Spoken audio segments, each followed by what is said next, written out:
ما عندناش تعدد آلهة. نحن نؤمن بإله واحد. المسيحي الحقيقي بيقول قانون إيمانه بالحقيقة نؤمن بإله واحد، الله وكلمته وروحه. إذن هو إله واحد، الله واحد، كلمته وروحه منسوبين لله الواحد. في تعبيرات الإنجيل كلمته هو الابن، والابن هنا مولود من الآب قبل كل الدهور، نور من نور.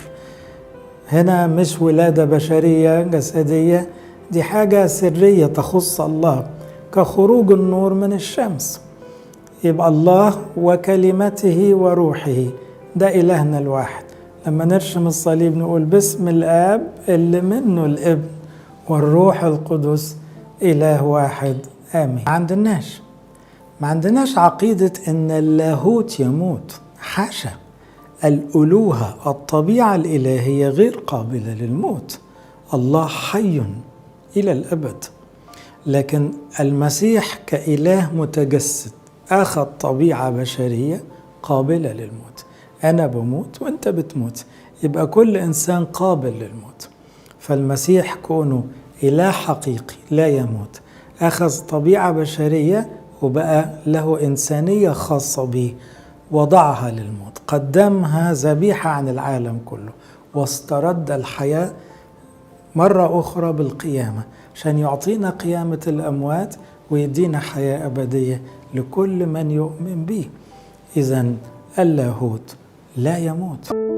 ما عندناش في عقيدتنا المسيحية إنه إنسان بقى ربنا، حاشا، ده كفر.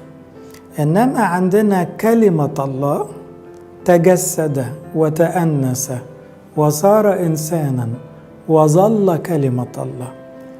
إذن ربنا يسوع في لغتنا كمسيحيين هو كلمة الله المتجسد اللي بقى إنسان، مش يسوع الإنسان بقى ربنا، حاشا.